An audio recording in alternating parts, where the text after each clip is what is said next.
இன்றைய தினம் யாழ்ப்பாணத்திலே ஒரு சோகமான சம்பவம் ஒன்று பதிவாகியிருக்குது. யாழ் பல்கலைக்கழகத்திலே விரிவுரையாளராக பணியாற்றுகின்ற கொலை செய்யப்பட்ட நிலையில் சடலமாக மீட்கப்பட்டிருந்தார்.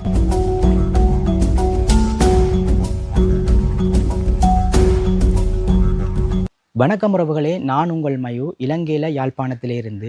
இந்த காணொலியில் என்ன விடயம் தொடர்பாக பார்க்க போகிறோம் என்று சொன்னால், இன்றைய தினம் யாழ்ப்பாணத்திலே ஒரு சோகமான சம்பவம் ஒன்று பதிவாகியிருக்குது. அந்த விடயம் நீங்கள் தொடர்பாக சோசியல் மீடியாக்கள்லையோ அல்லது ஊடகங்கள்லையோ ஒரு சில பேர் பார்த்துருக்கலாம். அந்த பார்த்த ஆக்களுக்கும் பார்க்காத ஆக்களுக்கும் ஒரு பூரண விளக்கத்துக்கான இந்த காணொலி பதிவு செய்கின்றேன். அது என்னென்னு சொல்லி பார்த்தோம்னால், யாழ்ப்பாண பல்கலைக்கழகத்தில் பணியாற்றுகின்ற ஒரு விரிவுரையாளர் ஒருவர் இன்றைய தினம் கொலை செய்யப்பட்டு சடலமாக மீட்கப்பட்டிருக்கின்றார். அந்த கொலை எப்படி இடம்பெற்றதுன்னு சொல்லி பார்த்தோம்னா, அந்த விஷயத்தை நீங்கள் சொல்லிக்க நீங்கள் ஒரு வியப்பாகுவீங்கள். அது அந்த இறந்த அந்த விரிவுரையாளரின் மகளின் கணவனால், அதாவது மருமகனால் இந்த கொலை சம்பவம் இடம்பெற்றதாக போலீசார் தெரிவிக்கின்றார்கள். இந்த கொலை சம்பவம் தொடர்பாகவும் இந்த கொலை சம்பவம் எங்கு இடம்பெற்றது என்பது தொடர்பாக இந்த காணொலியூடாக நீங்கள் பார்க்கக்கூடிய மாதிரி இருக்கும். இந்த காணொலி ஏன் நான் உங்களுக்கு பதிவு செய்து போடுகிறேன் என்று சொல்லி பார்த்தோம்னா, இந்த காணொலியை பல பேர் சின்னாக்களும் பார்ப்பீங்கள், அதை படிக்கிற பிள்ளைகளும் பார்ப்பீங்கள், மற்றது பெற்றோர்கள் கூடுதலான ஆக்கள் பார்ப்பீங்கள். கூடுதலாக பெற்றோர்கள் இந்த பிள்ளைகள் மீது அக்கறை இல்லாத காரணத்தினால்தான் இப்படியான கொலை சம்பவங்கள் ஒரு விதத்தில் இடம்பெறும் என்று சொல்லி நான் நினைக்கின்றேன். இந்த காணொலியை ஃபுல்லாக பார்த்துட்டு உங்கள் காணொலி தொடர்பான கருத்துக்களையும் சொல்லணும். மற்றது இந்த காணொலிக்குள்ளே போகிறதுக்கு இடையில் இந்த விரிவுரையாளர் இறந்திருக்கிறார். இந்த விரிவுரையாளருக்கு ஆழ்ந்த இரக்கத்தை இந்த இடத்துல தெரிவித்து கொண்டு காணொலிக்குள்ளே போகலாம் வாங்கோ. இப்போ நீங்கள் பார்க்குற இந்த இடம் யாழ்ப்பாணம் தனங்கிழப்புன்ற ஒரு பகுதியை தான் பார்க்குறீங்க. இந்த இடத்தை பற்றி சொல்ல போனால் ஏராளமான காற்றாலைகள் இந்த இடத்துல இருக்குது. இந்த காற்றாலைகளை பார்க்கறதுக்காண்டி ஜனங்கள் வாரதாகவும், அதை தாண்டி ஒரு சில பேர் இந்த மீன்பிடி தொழிலில் ஈடுபடுறாக்கள் இந்த வீதியால் பயணிக்கிறதாகவும் சொல்லினோம் இந்த ஊராக்கள். அதை தாண்டி இந்த வீதி ஆள் நடமாட்டம் இல்லாத ஒரு பகுதியாகவும் இந்த ஜனங்கள் சொல்லினோம். இந்த பகுதியூடாக இந்த காற்றாலை அண்மித்த இந்த வீதியூடாக தூரத்துக்கு போகணும், கொஞ்சம் தூரம். அந்த இடத்துல இந்த விரிவுரையாளரின் சடலம் மீட்கப்பட்டிருக்கின்றது. அதை நான் உங்களுக்கு ஏழுமான அளவு கிட்ட கொண்டே காட்ட பார்க்குறேன். இந்த விஷயம் என்னென்று நடந்ததுன்னு சொல்லி பார்த்தோம்னு சொன்னால், போலீசார் முன்வைக்கின்ற விடயத்தை தான் நான் உங்களுக்கு இப்போ சொல்கிறேன். என்னென்னு சொன்னால், இந்த விரிவுரையாளருக்கு ஒரு மகள் இருக்கிறதாகவும், அந்த மகள் ஏற்கனவே ஒரு இளைஞனை மனம் முடித்ததாக பதிவு திருமணம் செய்ததாகவும், அந்த பதிவு திருமணத்தின் ஊடாக அவர்களுக்கு விவாகரத்து வழக்கும் தற்போது இடம்பெற்று கொண்டிருப்பதாகவும் கூறப்படுகின்றது.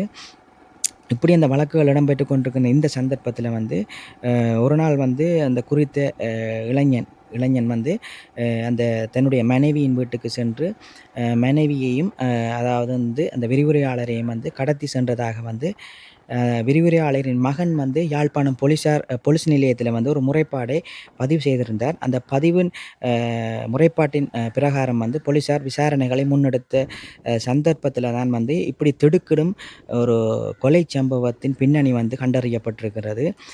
என்னன்னு சொல்லி பார்த்தீங்கன்னு சொன்னால், கடத்தி சென்ற அந்த இளைஞன், அதாவது விரிவுரையாளரின் மருமகன் தான் அந்த கொலையை செய்ததாகவும், கொலை செய்ததன் பின்னர் அந்த சடலத்தை, விரிவுரையாளரின் உடலை இந்த தென்னங்கிழப்பு பகுதியில் போட்டுவிட்டு விரிவுரையாளரின் மகளுடன், அதாவது தனது மனைவியுடன் அந்த இளைஞன் சென்றதாகவும் போலீசாருக்கு கூறியிருக்கின்றார்.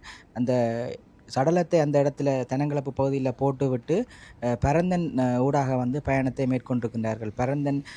பரந்தனில் ஏடிஎம் மெஷினின் ஊடாக பணத்தை எடுத்துக்கொண்டு திருகோணமலைக்கு சென்றிருக்கின்றார்கள். இதில் பார்த்தீங்கன்னு சொன்னால் உங்களுக்கு தெரியும், விரிவுரையாளர் என்றபடியால் அவருடைய மாணவர்கள், அதிகளமான பல்கலைக்கழக மாணவர்கள் இந்த இடத்துல நிற்கிறத பார்க்கக்கூடிய மாதிரி இருக்கும். அதோட போலீஸார் யூனிவர்சிட்டி வாகனங்கள் எல்லாம் இதில் கணக்க நிற்கிறத பார்க்கலாம். அதோட இந்த ஊரில் இருக்கிற மக்களும் இந்த சடலத்தை பார்வையிடறதுக்காண்டி வந்திருக்கணும், என்ன நடந்தது என்பது தொடர்பாக பார்க்க கொள்ள. அதோட இந்த திருகோணமலை பகுதிக்கு சென்ற அந்த இளைஞனும் அந்த விரிவுரையாளரின் மகளும் சென்று அந்த திருவண்ணாமலையில் இருக்கிற ஒரு எரிபொருள் நிரப்பு நிலையத்தில் வந்து பெட்ரோல் அடித்து விட்டு சென்றதாகவும் வந்து ஆரம்பகட்ட விசாரணைகளில் வந்து போலீஸாருக்கு தெரிவிச்சிருக்கின்றார்கள். இப்போ இந்த இடத்துல வந்து இந்த சடலத்தை பார்வையிடுவதற்காகத்தான் நான் பயணித்து கொண்டிருக்கிறேன். இந்த இடத்துல வந்து இந்த இடத்துக்கு அதாவது வந்து இந்த சடலம் இருக்கின்ற இடத்துக்கு வந்து அந்த குறித்த இளைஞன் கொலை செய்த இளைஞனும் இந்த விரிவுரையாளர் மகளையும் வந்து போலீஸார் கொண்டு வந்து விசாரணைகளை மேற்கொண்டதையும் பார்க்கக்கூடியதாக இருந்தது வந்து. இந்த சடலம் இருக்கிற இடத்துக்கு வந்து நான் உங்களுக்கு கிட்ட கொண்டே காட்டையில் அங்கே தொங்கலில் நிற்கிற இடத்துக்கிட்ட தான் இந்த சடலம் இருக்குது. இந்த இந்த விஷயம்தான் வந்து இந்த காணொலியாக நீங்கள் பார்த்துருப்பீங்களா? இந்த விரிவுரையாளர்கிட்ட கொலை தொடர்பாக வந்து இந்த காணொலியூடாக நீங்கள் பார்த்துருப்பீங்கள். உண்மையில் வந்து ஒரு படித்த ஒரு விரிவுரையாளருக்கே இப்படி ஒரு நிலைமைன்னு சொன்னால் மற்ற ஆக்களின் நிலைமை எப்படின்றதை வந்து கொஞ்சம் சிந்தித்து பாருங்கள். இந்த இடத்துல ஒரு விஷயத்தை நான் சொல்லணும் என்னென்னு சொன்னால், இந்த காணொளியை வந்து படிக்கிற மாணவர்களும் சரி, வேறு ஆட்களும் சரி, குறிப்பாக பெற்றோர்களுக்கு ஒரு விஷயத்தை நான் சொல்கிறேன் என்னென்னு சொன்னால், உங்களோட பிள்ளைகள் வந்து எங்கே படிக்கணும், எங்கே போயினம், எங்கே வரியினம், யார் யாரோட தொடர்பாக இருக்கணும்ன்றதை வந்து பெற்றோர்கள் வந்து வேலைகளை தாண்டி உங்களோட வேலைகளை தாண்டி பிள்ளைகளில் கொஞ்சம் அக்கறை செலுத்தணுன்றதை நான் சொல்லிக்கொள்கிறேன். ஏன்னு சொன்னால் நீங்கள் அப்படி அக்கறைப்படாமல் விட்டீங்கன்னு சொன்னால் இப்படியான கொலைகள், கொள்ளைகள், கற்பழிப்புகள், போதை வஸ்துகளுக்கு அடிமையாகக்கூடிய சந்தர்ப்பங்கள் 190% இருக்குது. ஏன்னு சொன்னால் இந்த கொலை செய்யப்பட்ட இந்த விரிவுரையாளரின் மகளுக்கு வந்து வயது 19, மகளின் கணவனுக்கு அந்த கொலை செய்த இளைஞனுக்கு வந்து 21 வயது. அதனால தான் நான் சொல்கிறேன், இந்த இப்படியான இளவயது பிள்ளைகள் பெற்றோர்களுக்கு இருப்பினும் இப்படியான பிள்ளைகளை நீங்கள் அக்கறை செய்யாட்டிக்கு இப்படியான பிரச்சனைகள், அந்த கொலைகள், இப்படியான வேலைகளில் ஈடுபடக்கூடிய வாய்ப்புகள் அதிகமாகவே இருக்குன்றதை நான் இந்த இடத்துல சொல்லிக்கொள்கிறேன். அதோடு வந்து இந்த கொலை உண்மையில் யார் யார் தொடர்பட்டிருக்கின்றார்களோ அவர்கள் அனைவருக்கும் வந்து உண்மையான தக்க தண்டனை கிடைக்கணுமன்றதை இந்த இடத்துல நான் சொல்கிறத மட்டுமில்லாமல் நீங்களும் அதை தான் நினைப்பீங்கன்னு நினைக்கிறேன். இந்த விரிவுரையாளர்கிட்ட இந்த இறப்பு வந்து உண்மையில் ஏற்றுக்கொள்ள முடியாத ஒரு இழப்பு. இந்த இழப்பை தாண்டி அவருடைய ஆத்மா சாந்தி அடையணும்னு சொல்லி நான் பிரார்த்திக்கின்றேன். நீங்களும் பிரார்த்திக்கணுமன்றதை இந்த இடத்துல சொல்லிக்கொண்டு இந்த காணொலியத்தோடு முடித்து கொள்வோம்.